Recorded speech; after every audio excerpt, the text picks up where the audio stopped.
korisnica osoba je koja je oko 60 godina stara, stoga nije toliko stara osoba koliko se našla u nezavidnoj životnoj poziciji. Naime, živi u stanu koji pripada članovima njene obitelji i on je često prijete da će ju protjerati iz njega. Živi sa sinom i taj sin odlazi svako jutro na posao, dok majku, koja je već sada teško nepokretna osoba, ostavlja samu u krevetu, okruženu sa nečime za popiti i pojesti, i ona tako njega čeka zapravo cijeli dan. Gospođi je potrebna adekvatna skrb, što znači skrb i oko higijenskih potreba, odlaska na WC, ona ju nema i nije osigurana putem niti jedne udruge, niti državnom potporom. Znamo i sami kako su redovi čekanja za domove koji skrbe o starijim osobama jako dugi i čekaju se niz godina, a gospođa nema financijsku situaciju kako bi si mogla osigurati privatni dom. Sin se sa majčinom situacijom nosi vrlo teško, što zbog stresnog posla, što zbog toga što majku okrivljuje za situaciju u kojoj se našla. Naime, oni ju često i udari, vrijeđaju verbalno, što je naravno vrsta nasilja nad starijim osobama. Majka je često o tome šutila i dosta dugo, dok napokon nije priznala da zbog ljubavi prema svom sinu je tu situaciju htjela zataškati. Krugovi se već niz godina bave obilaskom osoba starije životne dobi na način da volonteri obilaze te osobe, pomažu u svakodnevnici i razgovaraju s njima. Gospođa je zapravo vrlo vedre naravi i dobro se nosi psihički sa svim što joj se događa, ali svjesni smo toga da je to itekako zanemarivanje i zlostavljanje starijih osoba. Ova priča je još jedan primjer priča u kojima se osobe znaju naći i pitajmo se sami kako bi se mi u ovakvoj situaciji gdje smo socijalno ugrožena osoba i zanemarivana snašli. Da li je potrebno da država skrbi o takvim pojedincima i tko zapravo njima treba skrbiti? Jedna naša korisnica ima 75 godina, u mirovini je i već čitav niz godina živi sama. Zbog bolesti je ograničeno pokretna i jako je se teško brinuti o sebi i o svom kućanstvu. Mirovina joj nije dovoljna da plati osobu koja bi se brinula o njenom kućanstvu, stoga se snalazi sama kako zna i umije. Pomoć joj pružaju povremeno i zapravo je kvaliteta života dosta niska. Gospođa ima djecu, ima kćerku, ima sina koji je obiđu 2 do 3 puta mjesečno. Ponekad je nazovu, ponekad je plate taksi, a svo ostalo vrijeme je usuđena brinuti se sama za sebe. S obzirom da je teško pokretna, kuća je u kaosu, često ostane bez namirnica i mora nekako otići sama po njih, a to je ponekad zna biti jako, jako zahtjevno. Inače je gospođa dosta lucidna, kreativna i obrazovana, tijekom života je bila veoma aktivna, voljela je pomagati ljudima, bila je pokretač, a sada na svoj život gleda kao na patnju, osjeća se napušteno, isključeno i kao da je nitko ne razumije. Ovdje vidimo da se ne radi o nikakvom fizičkom nasilju, već o nebrigi za majku, za svog roditelja, za majčine potrebe.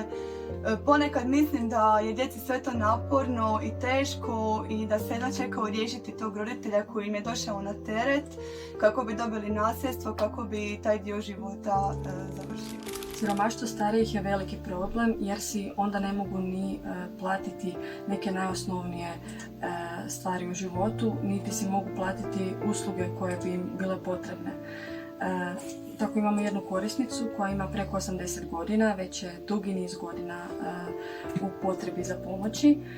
Ona nema djece, a njeni rođaci joj pomažu tako što ju nazovu ili dođu kod nje tek nekoliko puta mjesečno. Ona je jako teško pokretna i čak i uz bolove i uz napor uspijeva obavljati neku osnovnu higijenu u kući, a za sve ostalo je primorana stalno nekoga nešto moliti, znači naše volontere, udrugu i sve oko nje, kako bi joj otišli platiti račune po lijeku, ljekarnu ili po najosnovnije namirnice.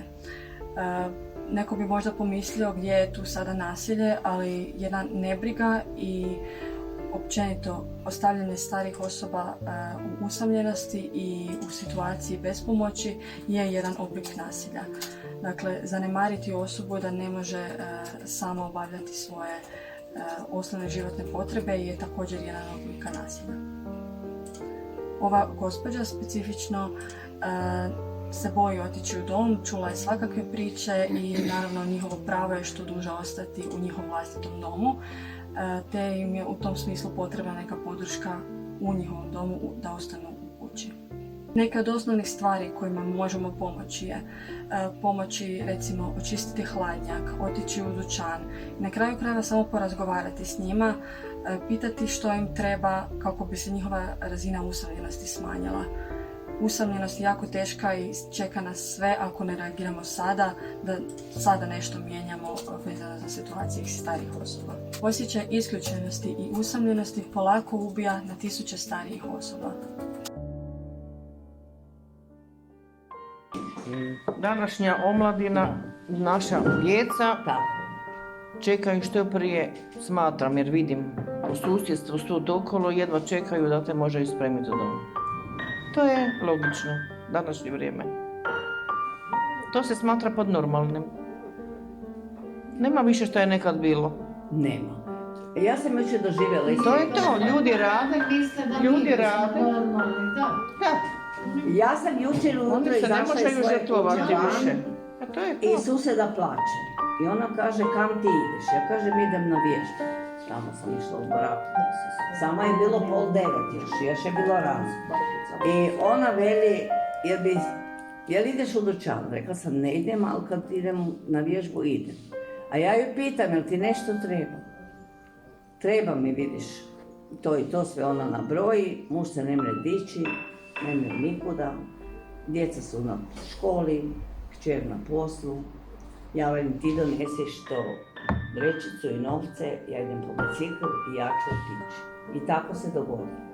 I odem, ja njoj donesem sve što mi ona rekla iz mesnice, iz pekare i još nije bilo 9 sati, još sam tamo došla na vrijeme, pa isto bilo. I sad ja vani vidim, to je velika tuga.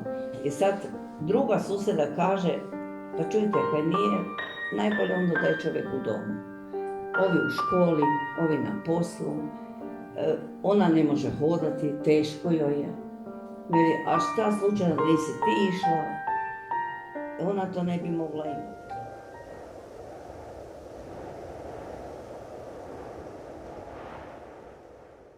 U svom kratkom, ali zapravo vrlo poučnom volonterskom stažu sam na prvom mjestu primijetila veliku potrebu naših korisnika za komunikacijom i općenito za druženjem, budući da je mnogo od njih ili teško pokretno pa ne dolaze baš u doticaj sa svojom okolinom ili žive sami, a i nerijetki su zapravo slučajevi kada obitelji i prijatelji korisnika nisu uvelike prisutni, odnosno nemaju toliko vremena za druženja, komunikacije i posjete, pa jedan naš volonterski posjet može puno značiti korisniku. Nakon razgovora, druženja i obavljanja potrebnih aktivnosti korisnik bude puno sretniji, ispunjeniji i zadovoljniji, a mi u razmjenu dobivamo isto tako druženje, nekakve poučne priče i mnogo iskustva. Prava ljubav, ona ljudska, da jedan drugom pomaže i da su zajedno. Da ju tuče, to je prestrašno bilo sad slušati. Ustavljanje, zanemarivanje i financijski nestabilni ljudi koji ne mare mirovine, nedostatak doma i tako. To se i dogodi u mnogim ljudima, jer nema razuma.